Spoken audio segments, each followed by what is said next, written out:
Pois bem, começa a partir de agora na TV Assembleia o Defensoria Explica, um programa aqui da nossa grade de programação em parceria com a Defensoria Pública de Mato Grosso do Sul, que foi idealizado para apresentar ao nosso telespectador, ao nosso seguidor nas mídias sociais, as principais novidades do trabalho dessa instituição que tem previsão constitucional, integra o sistema de justiça brasileiro e, como todo começo de programa a gente fala, temos o privilégio em Mato Grosso do Sul de ser uma das entidades da federação a primeiro contemplar a instituição de uma defensoria no país.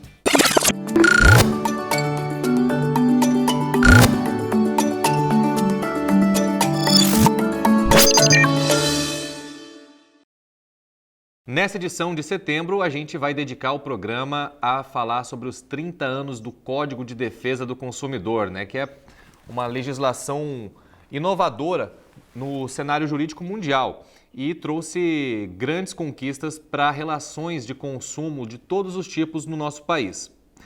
A Defensoria Pública de Mato Grosso do Sul honra esse ramo do direito com a instituição do Núcleo de Defesa do Consumidor, mas não trata só disso não, esse núcleo trata de outras matérias, a gente vai descobrir quais são, além, obviamente, do trabalho voltado à defesa do consumidor com um coordenador desse núcleo. O nosso entrevistado dessa edição é o Dr. Homero Lupo Medeiros. Como vai, doutor? Tudo bem?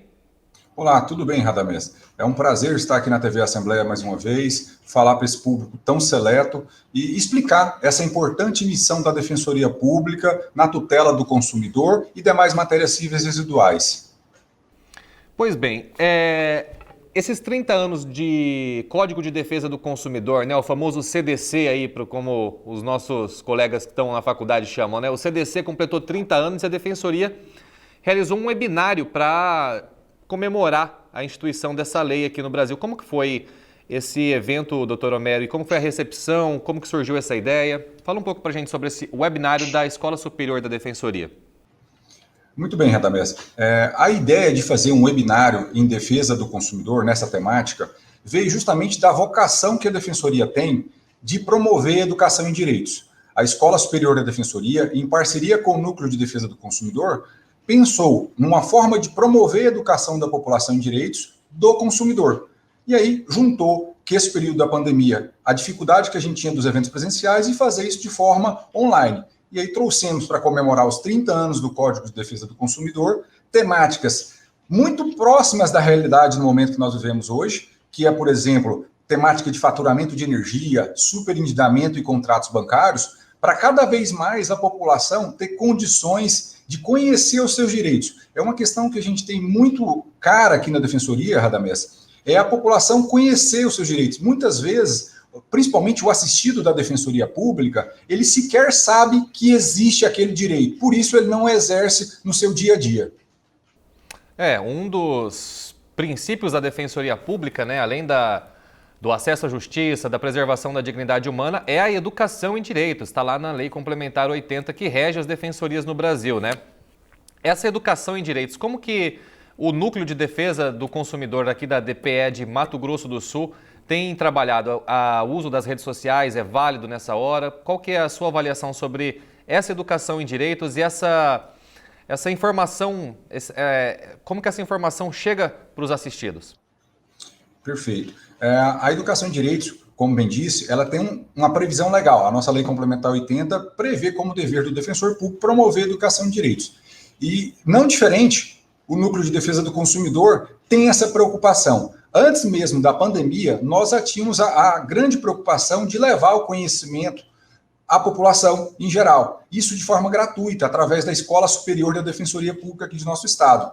E o NUCOM sempre nas parcerias com essas temáticas. Agora, com a pandemia, diante da dificuldade do evento presencial, surgiu um fator de maior agregação dessa população. O conteúdo que antes era difícil acesso para a população, ela precisava sair da sua casa para frequentar presencialmente a escola, agora pode ser visto pelas redes sociais, pode ser visto pelo YouTube. Então, nós conseguimos agora ampliar o acesso da população a essa educação em direitos. E nesse mês especial de comemoração dos 30 anos do CDC, não só esse evento da Escola Superior com o NUCOM, nós também fizemos palestras voltadas a acadêmicos de direito, fizemos palestras voltadas a profissionais do direito, porque nós temos que buscar a qualificação não só do cidadão, mas de toda a comunidade jurídica em geral. Então, nesses 30 anos do CDC, nós temos buscado a difusão do conhecimento dessa temática. Então, agora, doutor Homero, você falou um pouco sobre a questão da pandemia, né, que todo mundo está procurando se reinventar, né, buscar uma nova forma de apresentar eficácia no seu trabalho, em detrimento de todas as situações adversas que a pandemia trouxe, né? A pandemia também afetou o perfil do assistido do Núcleo de Defesa do Consumidor da Defensoria. Quais são as relações de consumo que foram mais afetadas pela pandemia nesses últimos 6 meses aí? Realmente a pandemia não foi só uma questão sanitária. Por trás da questão sanitária veio um efeito econômico muito grande. Muitas empresas vieram a fechar suas portas, muitos consumidores que antes estavam numa zona de endividamento passaram a se tornar super endividados, e com isso o público-alvo do Núcleo de Defesa do Consumidor aumentou bastante, principalmente os consumidores de contratos bancários. Por que eu falo isso? Porque esses consumidores não conseguiram honrar seus compromissos. Além dos contratos bancários, nós tivemos um incremento de demanda nas relações de locação. Os inquilinos tiveram muita dificuldade, em decorrência da crise econômica, de pagar os seus aluguéis pontualmente. E com isso, a nossa demanda aqui cresceu bastante nisso. E tem um outro ponto que a gente precisa destacar, Radamés, que, na verdade, aquele público que antes da pandemia não era um assistido nato da Defensoria Pública, diante da crise, ele passou a ser um assistido da Defensoria. Né? Mesmo que isso de forma transitória, pode ser que pós-pandemia ele recupere a sua saúde financeira, mas neste momento de crise ele passou a ser uma pessoa necessitada, um ser vulnerável que carece da assistência jurídica da Defensoria Pública.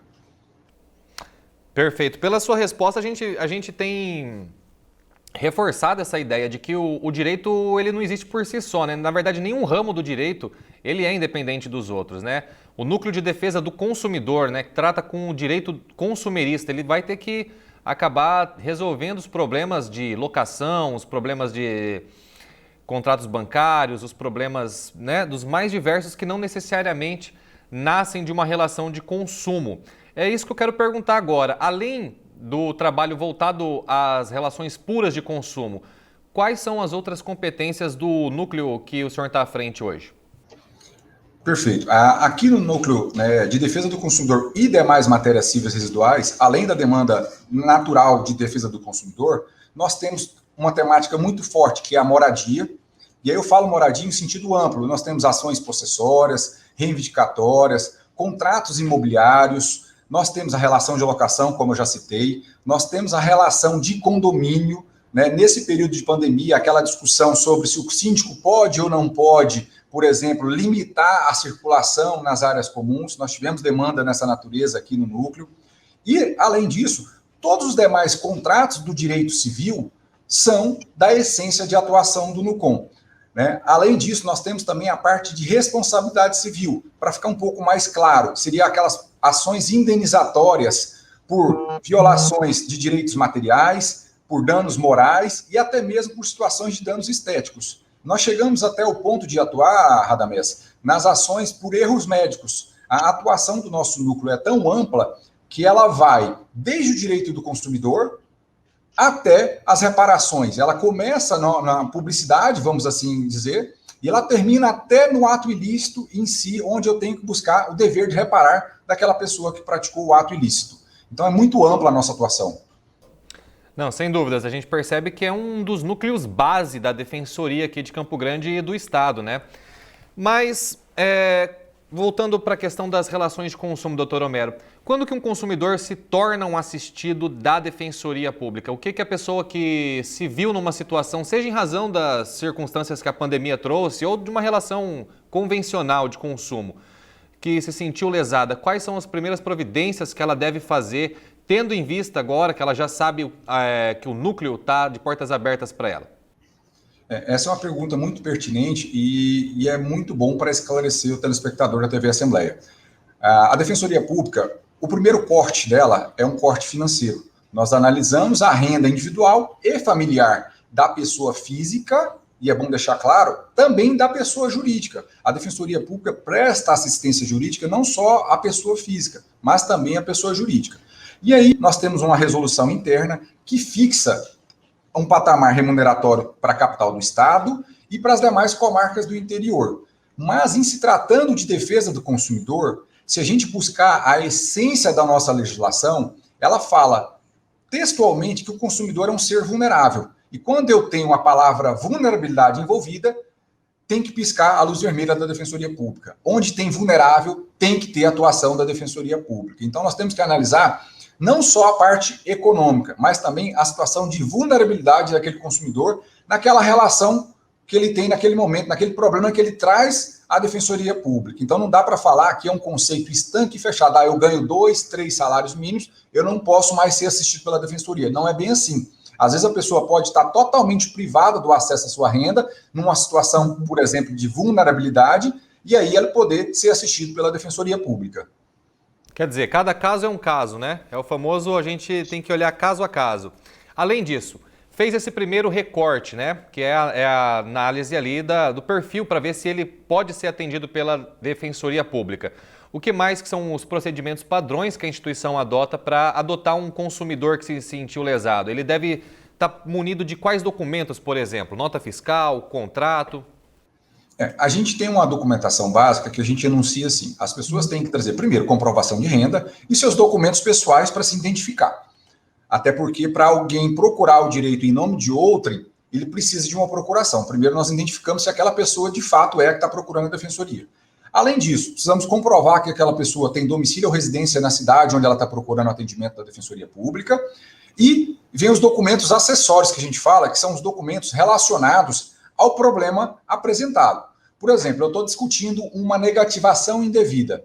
É razoável que eu traga à Defensoria Pública o extrato do SPC ou Serasa para apresentar essa negativação. Se, por exemplo, eu vou discutir um contrato de locação ou um contrato bancário, se a pessoa tiver disponível, é bom deixar isso muito claro ao telespectador, que às vezes aquela documentação está inacessível naquele momento. Por exemplo, às vezes o banco não fornece ao consumidor uma cópia do contrato. Não é por esse motivo que a Defensoria Pública vai recusar o seu atendimento. Nós aí, nesse caso, diante da impossibilidade de apresentação, vamos tomar as diligências necessárias para alcançar esse documento necessário para a tutela daquele consumidor. Perfeito. Você que está acompanhando o nosso programa, o Defensoria Explica, já sabe agora, basicamente, quais são os primeiros passos que a Defensoria adota para acolher você como um assistido. Vamos voltar agora um pouquinho numa resposta que ele disse sobre um conceito que talvez seja a sua situação aí ou de alguém que você conheça. Doutor Homero, o que significa superendividamento, né? Quando a gente falou sobre a questão da pandemia, a pandemia trouxe muitos dos superendividamentos. O que significa isso? Para a gente contextualizar bem, é uma temática muito pertinente. Antes da pandemia, ela já era muito pertinente, agora com a pandemia ela se tornou uma urgência. A gente até brinca que ela tornou uma urgência agora no período da pandemia, diante da crise que a gente está vivendo. O superendividamento é um fenômeno muito assemelhado à falência. A gente vai fazer essa analogia para ficar mais claro ao telespectador, porque quando se fala falência, a população logo entende, a empresa quebrou, né? Do ponto de vista da pessoa física... Está gravado na nossa mente, né? Falência, todo mundo sabe o que significa. Isso. E o superendividamento é um conceito que foi transplantado para a seara da pessoa natural. Então, da pessoa física. Aquela pessoa, o consumidor, que está com as suas dívidas que superam os seus créditos, por exemplo, eu tenho uma série de remuneração, seja uma, 2 ou 3 fontes de renda. Mas o que eu tenho de dívida supera aquilo ali, eu não consigo mais honrar os meus compromissos, ali cria-se uma situação de superendividamento. Mas é importante esclarecer, Radamés, e aí a todo telespectador, que a Defensoria Pública, e não só a Defensoria, mas como todos os atores de defesa do consumidor, a busca pela tutela do superendividamento não é para incentivar a inadimplência. Esse é um ponto muito preciso, muito delicado que a gente precisa tratar. Por quê? Muita gente pensa que a gente vai promover o tratamento do superendividado para provocar o calote. E não é isso. Na verdade, a gente quer recuperar aquela pessoa financeiramente, esse é o grande objetivo, para que ela volte para o mercado de consumo e reaqueça a economia. Então, nós queremos aqueles superendividados de boa fé. Não é aquela pessoa que sai na praça comprando aleatoriamente, sabendo que está fazendo lesão a terceiros e vem depois na Defensoria Pública tentar se socorrer disso. Não é esse o objetivo do tratamento ao superendividamento. Até porque se ela não tiver como se reerguer, ela jamais vai conseguir pagar essas dívidas que ela contraiu ao longo do seu histórico de consumidor, né? Isso. E, Radamés, é uma questão muito interessante, até para efeitos de recuperação da economia nacional. Segundo as últimas pesquisas, nós temos um índice de quase 62 milhões de superendividados no Brasil hoje. Então, se a gente consegue colocar essas pessoas de volta no mercado de consumo, tendo acesso a crédito, cartão de crédito, financiamento, é uma forma de reaquecer a economia. Não é simplesmente a tutela do consumidor, é o equilíbrio entre a tutela do consumidor e a promoção da ordem econômica nacional. Eu tenho de concordar. E agora, continuando nessa questão aí do superendividamento, a gente sabe que muitos dos casos de endividamento são decorrentes dos empréstimos consignados, né? A Defensoria Pública, acompanhando pelo site institucional aí, eu fiquei sabendo que promoveu uma ação muito importante nesse sentido, né? Para que houvesse durante o período da pandemia em que todo mundo está sendo prejudicado e todo mundo está se vendo um pouco mais vulnerável, para que houvesse uma relativização das cobranças desses empréstimos, né? Que também fazem muito mal e acabam resultando no superendividamento. Como que funcionou essa ação aí em parceria com o MP? Então, foi muito bem colocado. É um trabalho conjunto da Defensoria Pública do Estado de Mato Grosso do Sul com o Ministério Público Estadual. Ambos têm atribuição para a tutela do consumidor, de forma individual e coletiva. E nessa ação, é uma ação coletiva, é bom explicar isso a todo o consumidor e a todo telespectador da TV Assembleia, é uma ação que busca alcançar todos os consumidores do Estado de Mato Grosso do Sul, todos aqueles que possuam uma modalidade de empréstimo, seja consignado ou seja não consignado. E eu falo não só de pessoas físicas, mas também das micro e pequenas empresas. Então, essas pessoas e essas micro e pequenas empresas que tiverem empréstimos, né, agora com a decisão que a gente alcançou no Tribunal de Justiça deste Estado, eles vão poder pleitear junto aos bancos a suspensão das parcelas por 60 dias, sem a cobrança de qualquer encargo adicional. E aí eu falo encargo tanto remuneratório, que seriam novos juros do período da normalidade do contrato, quanto encargos moratórios, porque se eu simplesmente paralisasse de pagar aquelas parcelas, eu teria multa, teria juros de mora. Com essa decisão, né, enquanto ela for mantida, nós teremos essa possibilidade de prorrogação do vencimento da dívida por 60 dias. Como que o consumidor que tiver interesse em fazer aplicar esse direito deve proceder, doutor Homero? Nesse caso, a gente tem que orientar a população. É uma decisão recentíssima, na verdade, é uma decisão que foi proferida agora no final do mês de agosto.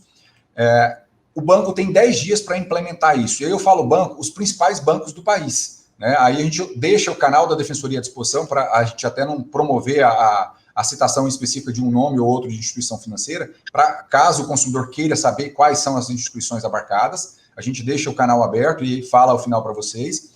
Mas a pessoa vai ter que o quê? Procurar o seu gerente da conta pedindo a prorrogação da dívida, pautado nessa ação judicial. Por isso que a gente orienta sempre a procurar a defensoria ou até mesmo os PROCONs no caso de negativa, que os bancos vão ter obrigação de cumprir isso. Inclusive foi sancionado, fixado na decisão, Radamés, uma multa de R$500 por cada descumprimento da decisão judicial. Então vai ter inclusive sanção aos bancos por não oferecer essa prorrogação de dívidas. Vê aí a importância de assistir a TV Assembleia e o nosso programa aqui de hoje, o Defensoria Explica. Talvez você tivesse já sabendo dessa ação e que esse direito existisse, mas você talvez não saberia, eu acho que você não sabia como proceder para fazer esse direito ser aplicado, e assistindo o nosso programa você percebe isso. O programa hoje, que aliás é dedicado aos 30 anos do Código de Defesa do Consumidor. Para encerrar, doutor Homero, eu queria saber... São 30 anos de legislação consumerista no Brasil, né? Uma lei que a gente estava conversando aqui no começo, é pioneira, né? E é referência no cenário jurídico mundial, inclusive, né? Como que você avalia a consolidação a trajetória desses 30 anos, né? A consolidação, a efetivação desses direitos e quais são as previsões que a gente pode fazer para o futuro da proteção das relações consumeristas no Brasil, agora com a tecnologia tomando conta de tudo.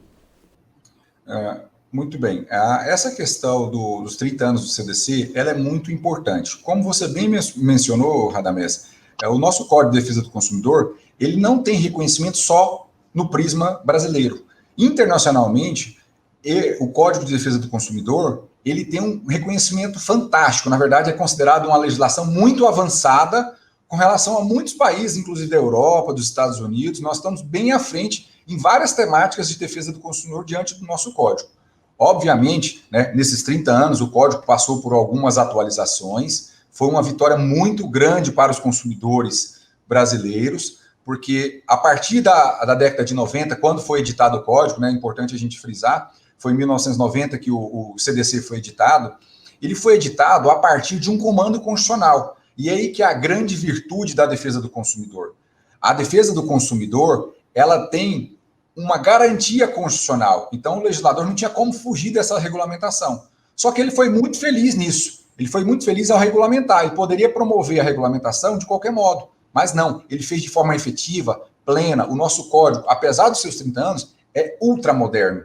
Ele prevê, desde a fase pré-contratual, lá nas fases de oferta e publicidade do produto ou serviço, passa pelas práticas abusivas no curso do contrato, e ainda regula o pós-contrato.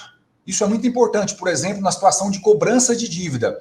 Exaurir os efeitos do contrato e ainda assim o Código de Defesa do Consumidor continua tutelando os seus direitos. Isso é muito importante. Mas a gente tem que destacar que precisamos de alguns avanços.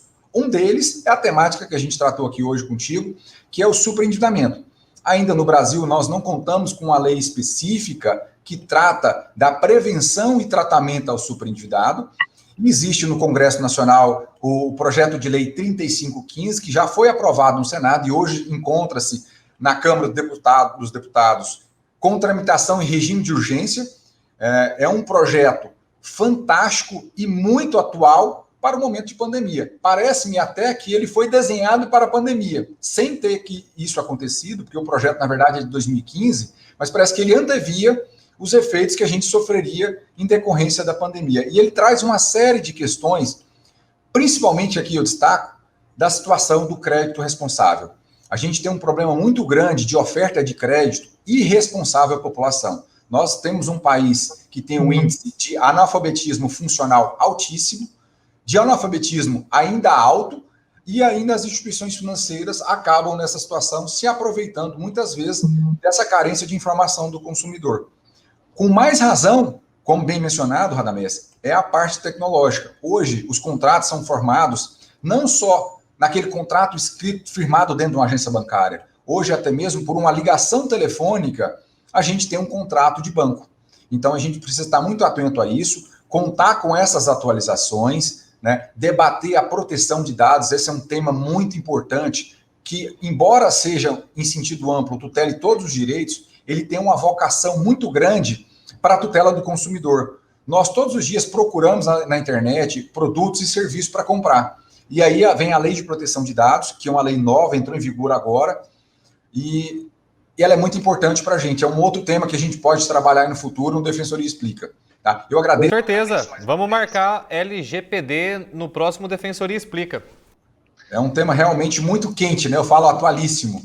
Então, a gente fica muito feliz de estar com esse espaço aqui na TV Assembleia e parabeniza mais uma vez a você, Radamés, e a TV Assembleia e toda a equipe pelo trabalho que vem desenvolvendo de difusão da informação. É muito importante, nesse momento que a gente vive, essa difusão que a gente tem e o alcance que vocês têm no estado de Mato Grosso do Sul. Parabéns.